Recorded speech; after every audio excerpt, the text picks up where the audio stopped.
भाइयों और बहनों, श्रोताओं और साधकों, आज मैं आपको एक ऐसी कथा सुनाने वाला हूं जो छोटी दिखती है, लेकिन उसके भीतर छिपा संदेश इतना विशाल है कि मनुष्य का पूरा जीवन बदल सकता है। ये कथा एक पापी मनुष्य के चरित्र की है, ऐसे मनुष्य की जिसे देखकर लोग कहते थे, इसका उद्धार कभी नहीं हो सकता, ये पाप का पहाड़ है। परंतु मित्रों, महापुराण के शब्दों में सामर्थ्य इतना है कि पत्थर तक को मोम बना गए। आज आप देखेंगे कि कैसे एक पापों में डूबा मनुष्य सिर्फ श्रवण की शक्ति से कल्याण को प्राप्त कर लेता है। जो मनुष्य कर्मों से घिर जाए, वासनाओं से अंधा हो जाए, परिवार का शत्रु, समाज का शत्रु, धर्म का शत्रु बन जाए, वो भी यदि एक बार शांति से बैठकर शिव महापुराण को सुन ले, तो उसके पाप कितना भी बड़े हों, जलकर राख हो जाते हैं। आज ऐसी ही कथा सुनिए। किरात नगर में एक ब्राह्मण होता था, नाम था देवराज। ब्राह्मण पर बुद्धि से शून्य, जन्म तो ब्राह्मण कुल में हुआ, पर स्वभाव बिल्कुल विपरीत। लोग कहते, कर्म से मनुष्य पहचाना जाता है, जन्म से नहीं। भावनाएं मर चुकी थीं, विवेक सूख चुका था, धन जुटाना ही जीवन का लक्ष्य बना लिया। छल कपट धोखाधड़ी जैसे कोई व्यापार हो। उसकी आंखों में सिर्फ पैसा था, दिल में दया नहीं, और मन में धर्म का प्रतिशत भी शून्य। एक एक करके उसने सबको धोखा दिया, ब्राह्मणों से, क्षत्रियों से, वैश्यों से, व्यापारियों से, मजदूरों से। विश्वास देने वाला उसे मिलता और वो उसे लूट लेता। ऐसा मनुष्य कि लोग आने वाले को चेतावनी देते, इससे सावधान रहना, ये मुस्कुराकर मिलकर भी जहर दे देगा। पर देखो, संसार को धोखा देने वाला व्यक्ति एक दिन स्वयं को भी धोखा देने लगता है, क्योंकि पाप की आदत उसे दया और सच्चे संबंधों के मूल्य को ही भुला देती है। उसकी पत्नी रोती थी, घर में इतना धन है, लेकिन मेरे हिस्से में प्रेम क्यों नहीं? पर देवराज की आंखों में वासना की आग धधक रही थी। नगर की एक स्त्री थी, शोभा, रूप में मोहक पर स्वभाव में चालाक। मदिरा की दुकान जैसी, दूर से चमकदार, पास जाएं तो नरक का साम्राज्य। देवराज उसकी ओर दीवाना हो गया। अब वो समय घर के लिए नहीं, शोभा के लिए रखता था। धन पत्नी को नहीं, शोभा को देता। खाना घर में नहीं, शोभा के साथ खाता। रात अपनी पत्नी के पास नहीं, शोभा के पास गुजारता। इतना गहरा पतन कि घर में रोती माता, पीड़ा में पिता और आंसू पीती पत्नी सब उसकी नजरों में धूल बन गए। और एक दिन जब माँ बाप ने कहा, बेटा ये रास्ता मत अपनाओ, ये अनर्थ है, अधर्म है, परिवार टूट जाएगा, तो उसके मन में क्रोध ऐसा उठा कि विवेक को जला दिया। एक रात जब माँ बाप और पत्नी सोए हुए थे, देवराज ने उन्हें जीवन से वंचित कर दिया।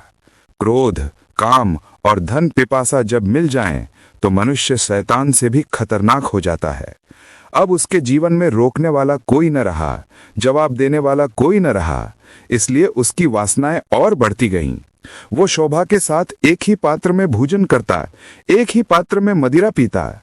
शास्त्रों में कहा है, ऐसी निकटता शरीर को सुख देती है, पर आत्मा को जला देती है, घर को उजाड़ देती है, मनुष्य को पाप के अंधे कुएं में ढकेल देती है। लेकिन देखो, जब पाप अधिक हो जाता है तो ईश्वर कभी कभी मनुष्य को बचाने के लिए पीड़ा का साधन बना देते हैं। पीड़ा दंड नहीं, हमेशा कई बार अवसर भी होती है। एक दिन देवराज किसी काम से यात्रा पर निकला और पहुंच गया प्रयागराज झूसी क्षेत्र में। वहीं एक शिवालय था। मंदिर के भीतर सैकड़ों साधु संत साधक बैठे थे और एक ब्राह्मण देवता अत्यंत मधुरता से शिव महापुराण की कथा सुना रहे थे। देवराज कथा सुनने नहीं आया था, वो तो बस थक कर बैठा था। पर ईश्वर की योजना कुछ और ही थी। उसे तेज ज्वर चढ़ गया, इतना तेज कि चलना तक असंभव हो गया। अब मनुष्य का चलना बंद होता है तो वो मन को सुनने लगता है। वही हुआ, वो वहीं लेट गया और पड़े पड़े बिना इच्छा के, बिना श्रद्धा के, बिना संकल्प के शिव पुराण की कथा उसके कानों में उतरने लगी। धीरे धीरे शब्द मन में घुलने लगे। भक्ति से बड़ा कोई बल नहीं, भगवान का नाम मनुष्य को बदल देता है। गलतियां कितनी भी हों, ईश्वर क्षमा करते हैं। श्रवण से पाप नष्ट होते हैं। पहले मन विरोध कर रहा था, पाप, क्षमा, मुक्ति, ये सब क्या बकवास है। पर कथा आगे बढ़ती गई। भटके हुए आत्मा को भी भगवान त्यागते नहीं, कभी देर नहीं होती लौटने में। दुष्टतम मनुष्य भी यदि पश्चाताप का एक आंसू बहा दे, भाग्य उसका बदल जाता है। देवराज के अंदर कोई तूफान उठ रहा था, जैसे वर्षों से जमी बर्फ पिघलने लगी हो, जैसे राख के नीचे छिपा अंगारा फिर चमकने लगा हो। हर दिन कथा चलती रही और देवराज वहीं पड़ा पड़ा शांत होकर सुनता रहा। पहली बार जीवन में मन मौन हुआ था। वहां खाली जेब नहीं, खाली मन थे, और महापुराण मन को भरता है। हफ्ते गुजरे, कथा जैसे उसकी आत्मा में उतरती गई। माता पिता ईश्वर का रूप हैं। उसके शरीर में कंपन होने लगा, आंसू आंखों से बहने लगे, पर बोल नहीं पाया। दूसरे दिन कथा आई, पत्नी का त्याग पाप है। उसके अंदर का अपराध उठकर उसे चुभने लगा। तीसरे दिन कथा आई, धन के लिए अधर्म करने वाला अंत में सब खोकर रोता है। उसके मन में सन्नाटा भर गया। चौथे दिन कथा आई, पाप कितना भी बड़ा हो, पश्चाताप अगर सच्चा है तो भगवान की करुणा उससे भी बड़ी है।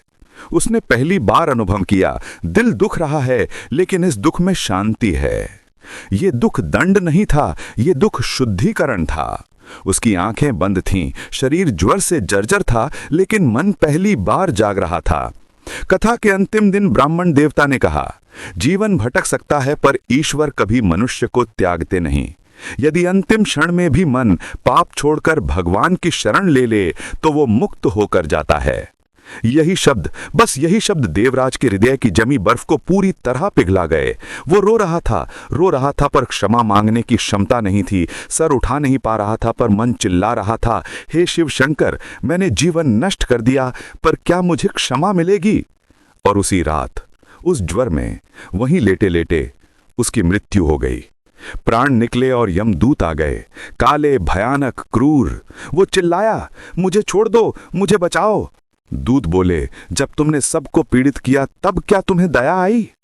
कपाट की तरह उसका जीवन सामने खुल रहा था। हर पाप, हर अपराध, हर धोखा, हर हत्या। पर तभी अचानक प्रकाश फटा, शुभ्र चमकीला आलोक, और शिवगण प्रकट हुए। हाथों में त्रिशूल की चमक, मस्तक पर चंद्र, शरीर पर भस्म।